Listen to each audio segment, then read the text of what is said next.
Spotted ang dalawang sikat na Hollywood actress na sina Jennifer Lopez at Matt Damon na magka-holding hands sa Toronto International Film Festival TIFF sa gitna ng divorce issue ni J.Lo at Ben Affleck.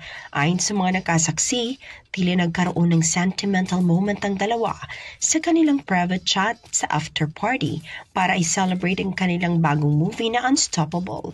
Umabot raw ng 20 minutes ang deep conversation ni J.Lo at Matt Damon.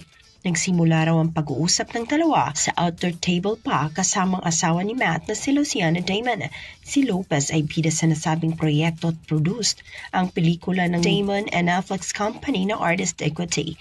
Makikita sa TIFF red carpet na stunner pa din si J.Lo sa kabila ng kinakaharap nitong kontrobersya ngayon. Samantala, hindi naman dumalo sa TIFF premiere ang 52-year-old na si Ben Affleck.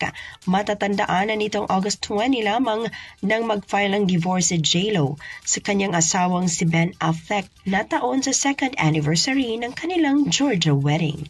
Yan ang ating entertainment news. Alex Foraket, Tatak, RMN.